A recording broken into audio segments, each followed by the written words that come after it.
everybody, and welcome to the weekly scopes from the 2nd to the 8th of June. Hi everybody, and welcome to this week's weekly scopes. If you've heard this before, you can skip, but this is just the intro on how I formulate these astrology weekly readings. I use astrology and my intuition to give you advice how you can practically use the knowledge of the stars and the planets and apply them to your life. So my weekly scopes are all based on GMT time and on Vedic Constellational Astrology. So now I'm just going to explain what Vedic Constellation Astrology is and how it differs from Western astrology. So the precession of the equinox is sort of like something that happens in astronomy and astrology, where the Earth's axis undergoes a slow circular motion over 26,000 years, and basically this means that this motion causes a shift in the position of the equinoxes, and also the calculation Vedic and Western astrologies use. So around 2,000 years ago, the tropical and sidereal Vedic astrology signs of astrology were aligned in the same position. So if the sun was in Scorpio in Vedic astrology, it was also in the constellation of Scorpio in Western astrology. But because of the precession of the equinoxes, this has caused a gradual westward sort of like drift of the tropical western signs. So basically these signs and the western signs shift 1 degree with every 72 years. So as a result of this ongoing shift, when Western astrology says the sun is in the constellation of Pisces, it's typically in the constellation of Aquarius. Still, this is because the degree, orb and the date for Western and Vedic astrology are 24 degrees 24 days apart. So in Western astrology, the sun enters the constellation of Pisces around the 19th of February each year, but actually the sun doesn't arrive into the constellation of Pisces until the 13th to the 15th of March each year, and Vedic astrology takes this into account because it's based on the fixed star positions, and Vedic astrologers use sidereal calculations. So as a result, Vedic astrology takes into account the actual positions of the constellations in the sky at any given time, and also considers the precession of the equinox, adjusting for the shift in the position of the equinoxes over time. But in terms of Western astrology follows the tropical zodiac, which is based on the seasons rather than fixed star positions. Western astrologers also do not directly account for the precession of the equinox in their calculations as well, so this results in slightly different calculations and interpretations that are given whether we're using Western astrology or Vedic astrology. So yeah, as I said, Western astrology uses specific dates, so every year, regardless of where the sun actually is at the sky, the sun moves into Pisces around the 19th of February.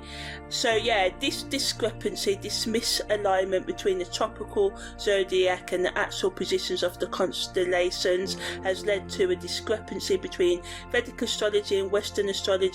So I consider the actual where the sun and the moon are and where Mars and Venus are at any given time, and this is how I formulate these sort of like weekly scopes. So yeah, thanks for listening to this, and let's dive into this week's weekly scope. So Mercury makes a parallel to Uranus on the 2nd of June at 9:30 AM, and it leaves us on the 5th of June at 11:15 PM. And that entered on the 30th of May. Mercury's parallel to Jupiter entered on the 1st of June and is exact on the 4th of June at 4:28 PM and leaves us on the 8th of June at 8:48 PM. The Sun also makes a conjunction to the Venus, and that entered on the 31st of May at 11:58 PM and is exact on the 4th of June at 4:33 PM and will leave us on the 8th of June at 8:52 AM, and the Sun's in Taurus and Venus is in Taurus as well, so they're working together. And also with the conjunction, it's a parallel, the Sun's also parallel Venus, which basically just means they're on the same side of their epileptic, and when the contraparallel planets contraparallel, that just means they're on the opposite side. So yeah, it's the same influence, the Sun's conjunction to Venus and the Sun's parallel to Venus, and that entered on the 16th of May anyway at 7:52 p.m, exact on the 5th of June at 1 p.m, and leaves us, and also exact again on the 4th of July at 6:14 a.m, and leaves us on the 23rd of July. So, you know, it is the summer of love. It's lasting us right up until, you know, well, we've got August and then we go, yeah, but, you know, it's lasting us for a good sort of like 2 months and 2 weeks. So, yeah. Pluto also makes a quintile to the Moon's North Node. So this entered on the 11th of May, is exact at 1:43 p.m. on the 5th of June, and leaves us at 11:17 on the 19th of June, and Pluto's in Capricorn and the Moon's North Node is in Pisces, and Venus makes a contraparallel to Pluto. So as I said, Pluto and Venus is on the opposite spectrum of the epileptic plane. And actually I'm going to pause just to double check. Let's just fact check. I'm using memory here, but I'm sure it's true, but let me fact check. So yeah, I fact checked and that was right. But I knew it was, but you know, yeah. So yeah, basically they're at the same distance, but on the same sort of like side of the plane. But when the contraparallel means that they're on the same distance, but on the opposite side of the celestial equator. So yeah, Venus's contraparallel to Pluto entered on the 27th of May. It's exact at 1:37 p.m. on the 6th of June, and is also exact again on the 3rd of July at 7:52 a.m. and leaves us completely on the 12th of July at 10:17 p.m. The Sun also makes a contraparallel to Pluto. This entered on the 23rd of May and is exact on the 7th of June at 7:29 a.m. Also exact again on the 2nd of July at 3:05 p.m. and leaves on the 17th of July at 11:19 a.m. So lots of influence. If you remember last week, we just had that Jupiter quintile influence, but now we've got lots. So this week, first of all, Mercury's parallel to Uranus can lead to innovative thinking, sudden flashes of insight and intellectual breakthroughs, but negatively it can make us more mentally restless and have a tendency to be over impulsive and erratic in communication. So the best use of this energy is to brainstorm new ideas, engage in stimulating conversations and explore unconventional solutions to our problems. With Mercury's parallel to Jupiter, it boosts our optimism, expands our mental awareness and horizons, and can increase our communication skills so people can be more talkative, but there can be a risk of being overconfident and exaggerating in speech and decision making. So just make sure you check the facts of whatever you say or others say, and just try and be realistic. Don't overpromise. The best use of this energy is to learn, to teach, to travel and engage in negotiations that require clarity and openness.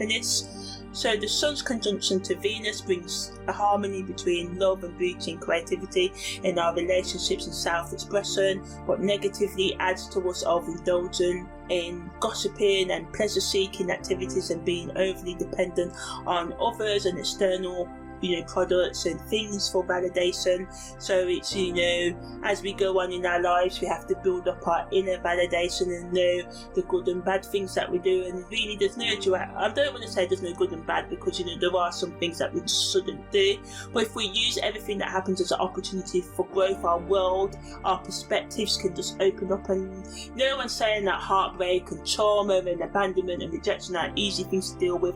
I deal with these things and my own, psychological and spiritual health issues and stuff, but even while we go through stuff like that, it's really, really good to still build up our own validation, even if it's like, okay, I'm feeling depressed and anxious right now, but I'm still worthy of love. I still love myself. I'm gonna get through this. And you'll find that being positive even when you're feeling negative can help you get out of it quicker. And even if it doesn't help you get out of it quicker, it can just help you deal with your the times when you're not feeling your best and being your best.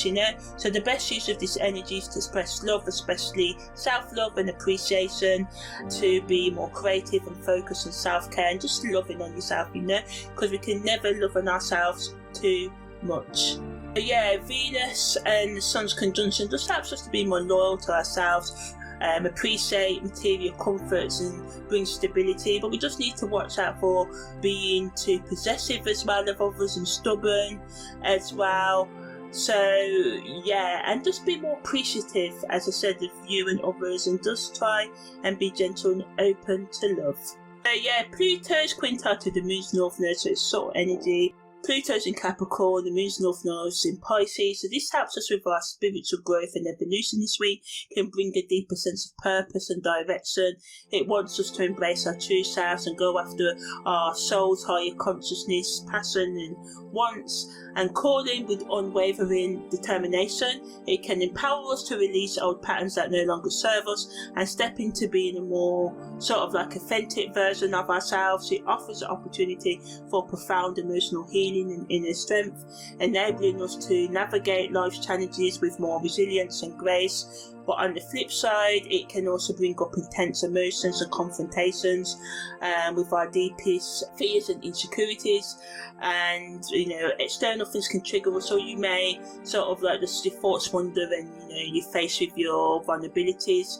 But what's happening here with this energy, it really wants us to let go of trying to control things and trust in the process of transformation, which can be daunting but ultimately liberating, talking from first-hand experiences, and the best use of this energy is to be vulnerable with yourself, practice self-reflection and be open to change and nurturing yourself and others as well. Meditation, journaling and therapy can help you navigate this energy with greater awareness and grace. It's a time to go deep within yourself, confront your shadow, and with the view of emerging stronger and more aligned with your true path and intentions.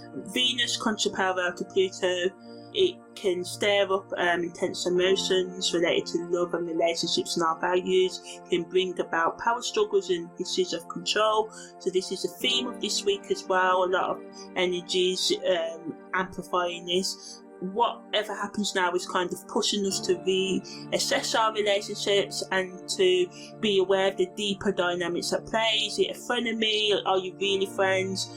Because a lot of the times, we go on in our friendships because we knew this person from when we was younger. And it doesn't mean we need to cut people out of our lives completely, but we just need to just question our relationships, especially if it's always like based on jealousy, envy, control, and I've got the power now, then the other person's like, now I'm taking it back, and it's just like draining you of your vital energy. And if you just reflect on your relationships, do they help you with your life really, or do they drain your life force?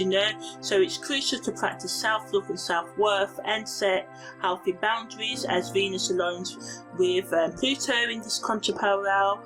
The universe is urging us to embrace our true selves and just be more open to releasing those patterns, and it gives us a chance, provides that energy for emotional healing and building our inner strength. And the Sun's contra-parallel to Pluto allows us to dig deep into our sort of like inner realms, confronting our fears and insecurities with courage and openness, and working nicely with Venus's contra-parallel to Pluto, so we can really kind of shed the old layers of our ego and step into our authentic power. And we may feel a stronger need for self-discovery.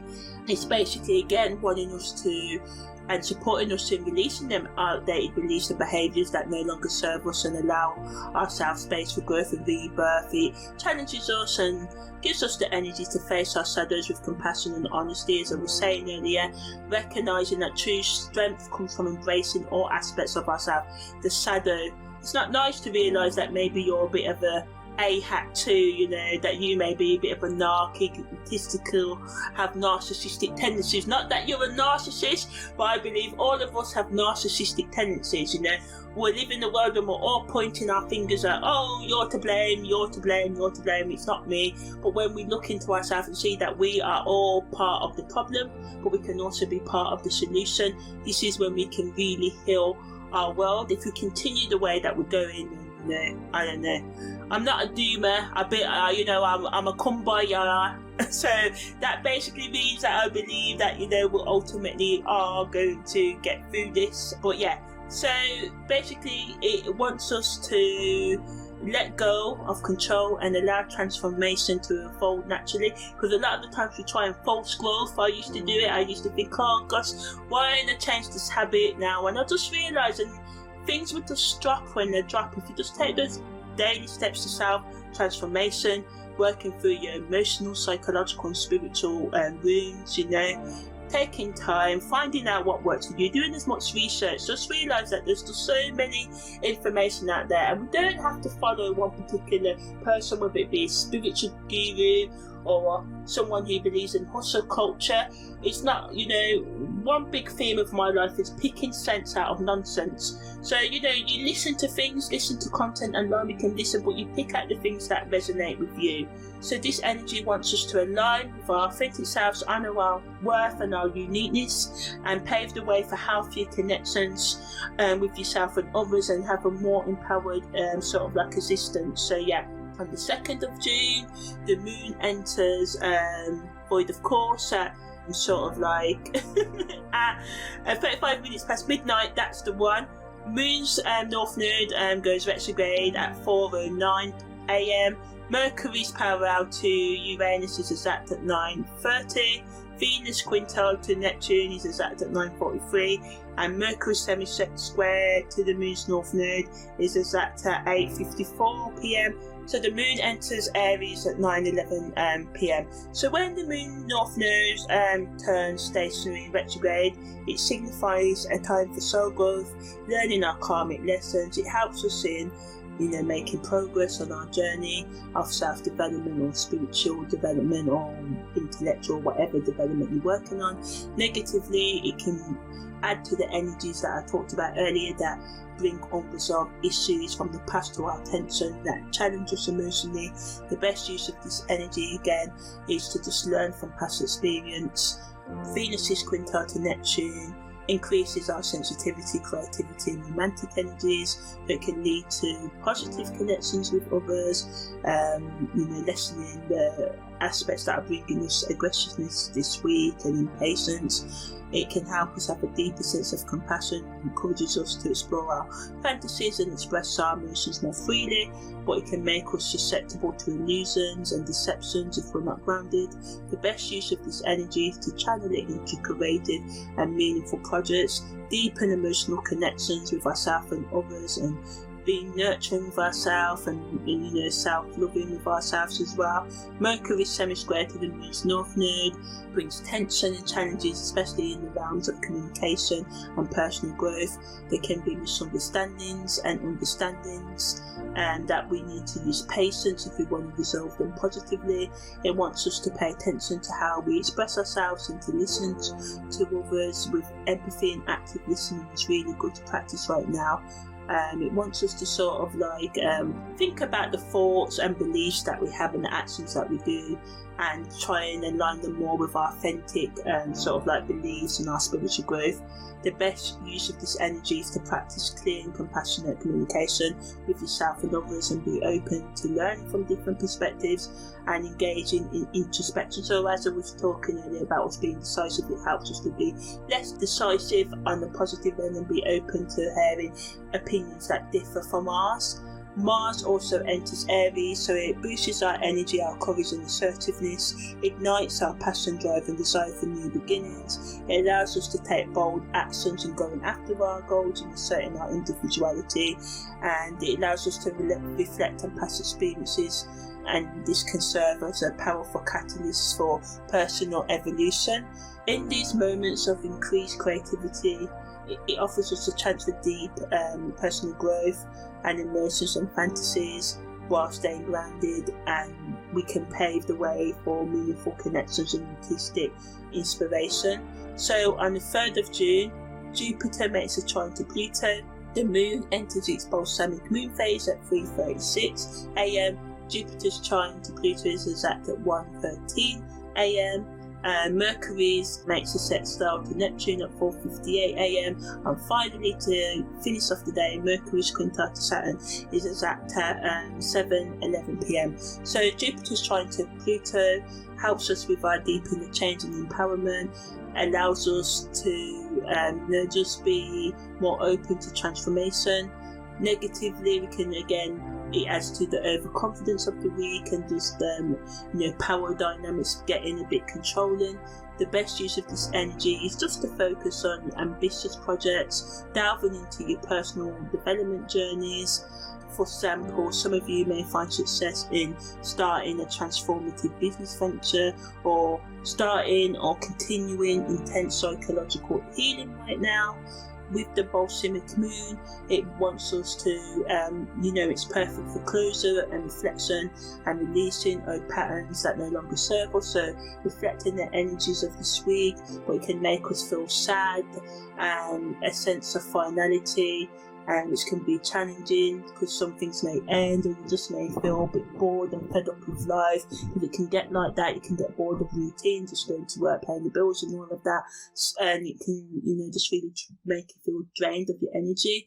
So the best use of this energy is to let go of past baggage, forgive others and yourself, and prepare for new beginnings. Some of you during this phase may just think forget it, and you can just find the courage to end a toxic relationship or quit that job that no longer fulfills you. So it's even though it can be bittersweet, it's a bittersweet energy. That's what I'm trying to say, because you may realise you may have to let go of people or habits, but you may love these habits as well. We love our comfort zones, and these comfort habits can be comforting, but sometimes it can be toxic to us as well, especially relationships as well. So Mercury sextile to Neptune increases our creativity and the ability to communicate with more empathy, but again it can make us confused and be too idealistic and ignoring red flags, and people can be more deceptive, and we may want to escape into our toxic relationships and destructive habits, excessive drug taking and alcohol drinking and stuff, and it can also lead to misunderstandings if we don't ground ourselves in reality right now. So the best use of this energy is to be creative, have heart-to-heart conversations with others, explore spiritual and metaphysical interests in a grounded way. Some of you may use this energy to express your emotions through poetry, a text, a voice note, or just have meaningful discussions with other people about, religion, philosophy, AI, absurd anything else that piques your interest right now. Mercury's quintile to Saturn combines the intellectual sharpness of Mercury and the structured discipline of Saturn, so it allows us to be more mentally clear and be more practical with our wisdom. Some of you may find yourself doing well in tasks that require you to think deeply and strategically. It's a good energy to make detailed plans and organise your thoughts and tackle complex problems, because it brings more clarity and precision, which is needed this week really. So this is a nice subtle energy, so it encourages us to communicate our ideas with more authority and attention to detail, and to seek mentorship from others, have those serious discussions, focus on long-term plans that require careful planning and perseverance as well. It can give us a stronger sense of responsibility towards our commitments right now. It just allows us to be focused on whatever it is you need to focus on and lay down solid foundations for your future plans and growth. And some of you may just become more reliable and logical in your plans, and just by being open and using this sort of energy of Mercury's quintile to Saturn, it helps us to be more resilient in the face of challenges and just be more patient in our mindset as we work towards our goals and overcome our obstacles. And the 4th of June, the Sun makes a sextile to the Moon's North Node, Venus makes a sextile to the Moon's North Node as well at 6:30 a.m. Mercury makes a trine to Pluto at 7:12 a.m. Mercury makes a conjunction to Jupiter at 11:24 p.m. Moon void of course starts at 2:46. Mercury's exact parallel to Jupiter is at 4:29 p.m. The Sun makes a conjunction to Venus. I talked about this earlier as well at 4:34, and the Moon enters Taurus. So there's a lot going on. Sometimes astrology can be like a bus. There's nothing some days, and then everything comes all along at once. So yeah, The sun sets star to the moon's north node allows us to just focus on expressing ourselves, but it can make us overconfident, and this can lead to missing opportunities because we're complacent. So, just don't make sure that you don't think that you know it all. Listen to everybody's, the opportunities that come your way right now, but make sure you act within your capabilities. Don't overpromise. The best use of this energy is to do things that are in alignment with your higher self and to build positive connections. Venus is set down to the moon's north node, allows us to, bring more love and harmony into our relationships, into ourselves, but it can just make us, again, add to us being superficial, especially in our attractions to others. So some of you may fancy, be attracted to someone in 1 minute and not the next. It does, be open if someone's romancing you and that, but just be open that it could be short-lived as well. And also, it can also make us just overindulge in relationships and just be swiping right continuously as well. The best use of this energy is to nurture meaningful connections and explore creative activities with your partner, whether they be committed or hook up and stuff, partner. So Mercury's trine to Pluto helps us with our deep insights and understanding and transformative communication, but again, negatively can add to the manipulation and obsession of the week, and there can be power struggles in conversation. So you may be attracted to someone at first because of Venus is set down to the moon's north node, then it can give you the ick because of the influence of Mercury's trine to Pluto. So just be open-minded, don't commit straight away. That's what I'm saying. This is for new relationships, casual hookup connections. Gather your facts. The best use of Mercury's trine to Pluto is to research and engage in therapy because you may need it after this, and this can give you profound self-discovery. So Mercury's conjunction to Jupiter allows us to expand our thinking, be more optimistic and enthusiastic in our communication, but we can overpromise or exaggerate and overlook details due to grand ideas. The best use of this energy is to use it for long-term goals and planning, seek out new learning opportunities, just allow ourselves to have that shift towards stability, sensuality and practicality, and embrace activities that help us indulge in self-care and seek comfort in familiar settings. It also encourages us to have profound experiences, and it's good for grounding practices and enjoying life's simple pleasures, and it allows us to prioritise security and build on our existing foundations, connections in our lives as well, and projects as well. On the 5th of June, the Sun makes its exact parallel to Venus at 1:01 p.m. and Pluto makes its exact quintile to the moon's north node at 1:44 p.m. and I talked about these at the beginning of the week. So on the 6th of June we have a new moon, yay! So a new moon in Taurus. Venus makes a contra-parallel to Pluto. Venus makes a sesquiquadrate to Pluto at 2:12 p.m. The moon's void, of course, enters at 6:19 p.m. as well. Mars makes its exact parallel to Chiron as well at 11:10 p.m. So Venus's sesquiquadrate to Pluto, it brings intense and transformative energy to relationships and finances. It can help us deepen our connections with others and bring our hidden desires and truths to the surface. So although it can be painful at the beginning, it can lead to personal growth and growth in our relationships, but negatively it can just add to the power struggles and manipulative dynamics that are already at play this week. So we just need to be honest and transparent with our truths. How do you really feel? If you want to break something off, for example, sometimes you can want to protect other people's feelings, but sometimes we have to deal with the truth, and sometimes that truth can be painful. But for me personally, it's those painful truths that have allowed me to grow. So it allows opportunity for healing, self-discovery, and creates an interplay of a dynamic between inner healing and personal relationships, prompting us to focus on growing them and having the courage and resilience to address our past traumas and being more authentic in our relationships as well. It offers us a chance to break free from our destructive patterns and establish healthy boundaries in our personal and professional interactions as well.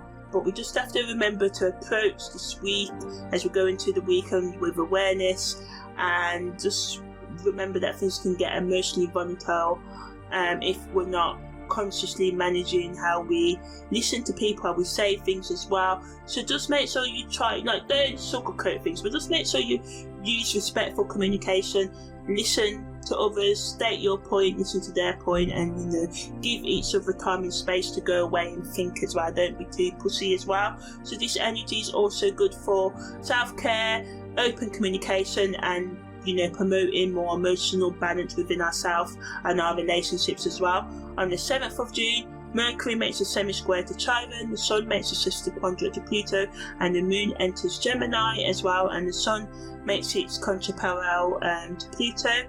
So Mercury semi-square to Chiron can bring self-doubt in our communication, but it helps us and supports us through healing, through honest conversations. We can find ourselves being more open to talking about our vulnerabilities, and this can strengthen our relationships and connections with ourselves.